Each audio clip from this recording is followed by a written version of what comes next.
Kaya nag-init din ako kasi nga parang tingin sa atin eh. Tingin sa akin eh. So susuntukin mo talaga? Oo, pre.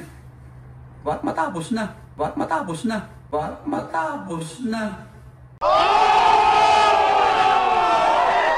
Hey yo, what's up sa inyo mga kapengyo? At today meron na naman tayo napakainit na reaction video about nga dito kay Gakunatics. Nagsalita na nga etong si Gaku about nga sa nangyari dito sa kanila ni Rendon na labador kamakailan lamang, at talagang kita nyo naman kung paano naging mainitin no ang ulo ng Gakunatics, na kung saan akala nga ng iba scripted. Marami nagsasabi no, scripted lang yan, basta si Rendon yung kalaban mo, 'di ba? So iwan pati pamilya po.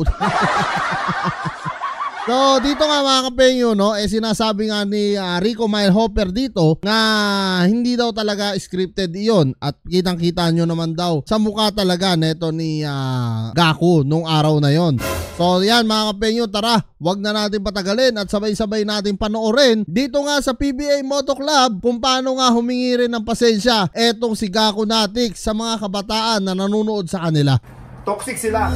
Pero kami, kami yung good vibes. Kami yung tigil sa katoxican nila.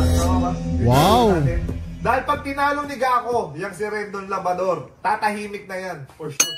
Alright. Wow, ayos tatahimik na yan for sure. Sigurado yan mga kapengyo no, dahil alam naman natin na talagang mainit talaga ang ulo ni Gaku dito kay Rendon Labrador 2 years ago no. Pero ngayon kasi mga kapengyo no, talagang sinabi ko nga nung mga nakaraan sa reaction ko na mas mainam na daanin na lang nila sa basketball kaysa magkaroon sila ng PC kalan.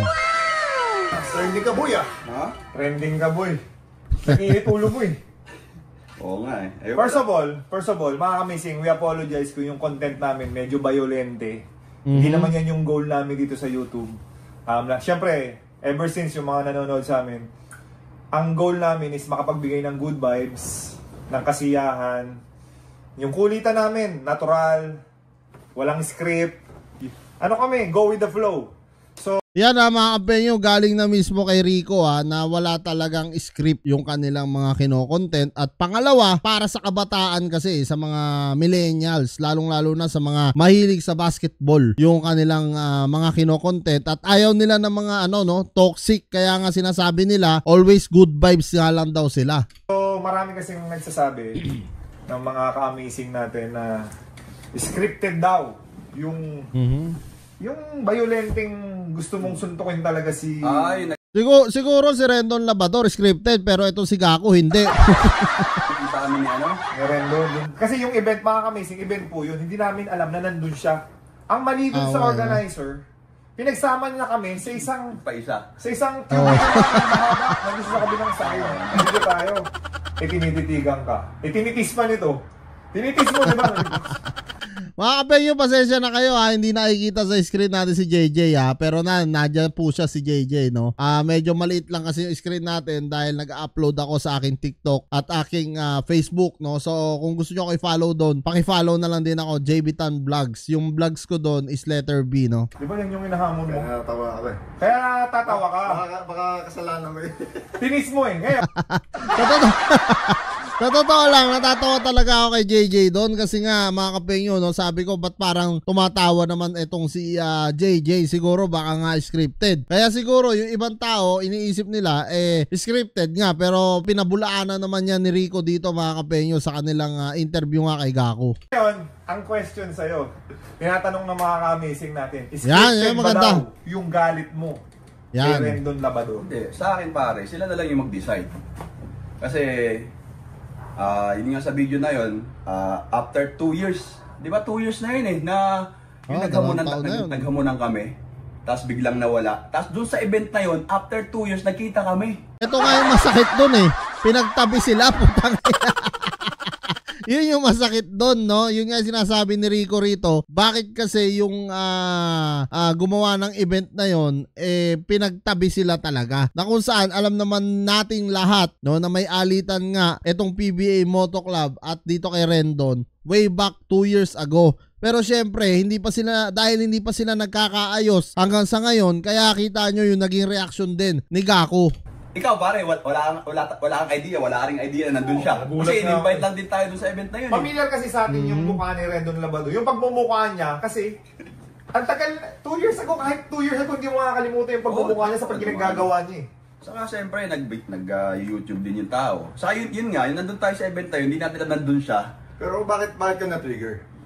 Teka, alam mo bakit ka nasaktan? Dahil sinabihan ka, so aminin mo na ngayon, nasaktan ka sa sinabi niya na wala kang value, kaya ayaw kanyang kalaban, wala kang value, bangko ka daw. Puta, malupit yun ha. Ang gusto niya daw kalaban, eh hindi ikaw, yung iba. Puta, nilabas pa talaga yung may dugong mukha ni Rendon. So, nasaktan ka doon? Para siyempre, para sa akin, medyo masakit din yun. Nasaktan, no? Nasaktan. Hindi nyo, siyempre kaya nga, di ba? Nung nakita ko siya, hindi ako mapagpigil eh. Nanggigil din ako eh. Parang patawa-tawa pa siya sa dulo, di ba? Oo, parang yung dalawa, di ba? Sino yung isa? Yung mataba na ano, nagbubulungan sila. Boy Parak ba Eh yun? tayo, Boy, para ka.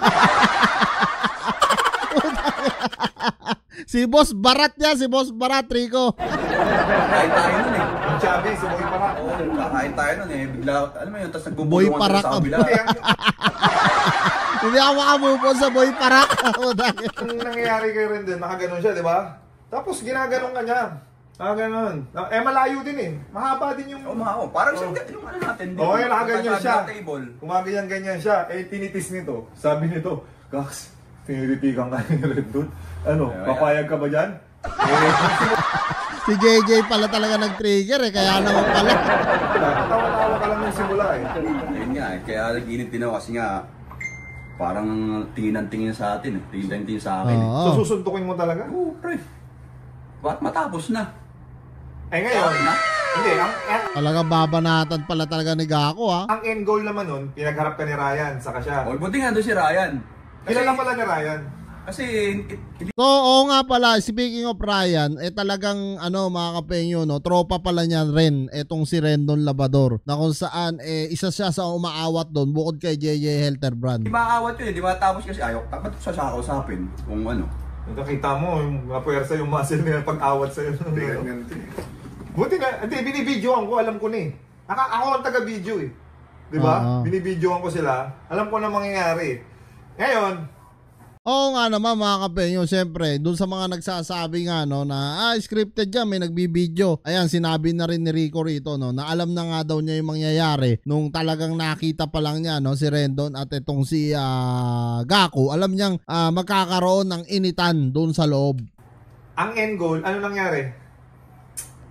Nung lumapit si Rendon, Ayun na, nag-ano sila na... tapusin na. Tapusin na ng ano, pero... Na-excite ka, gumanong-ganong ka pa eh. yung ano kasi, sabi niya paano ba gusto mo, ano bang gusto mong gawin?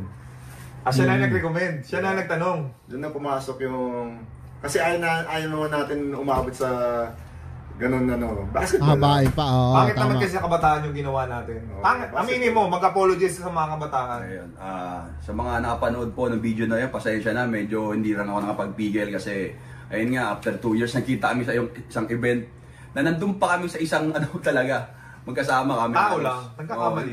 So, pagpasensya. So yan mga kapenyo no, talagang humihingi nga ng pasensya rito ang PBA Moto Club at lalong-lalo na si Gaku na talagang siya yung na-trigger talaga dito kay Rendon Labador. Siyempre mga kapenyo no, ayaw din naman ng PBA Moto Club. Lumagay sila no sa toxicity dahil unang-una sa lahat yan yung pinakaayaw nila yung maging toxic yung kanilang channel. Kaya dito humihingi po ng patawad o pasensya etong si Gaku. So kung kayo tatanungin ko mga kapenyo, ano nga masasabi nyo dito sa mensahe ni Gaku Natics para sa ating lahat mga kapenyo, lalong-lalo na sa mga kabataan na nanonood nga sa kanila. Comment nyo na lang down below lahat ng mga opinion nyo mga kapenyo at lahat-lahat po yan mabasa ko. Maraming salamat mga kapenyo at kita-kita na tayo sa susunod kong reaction videos.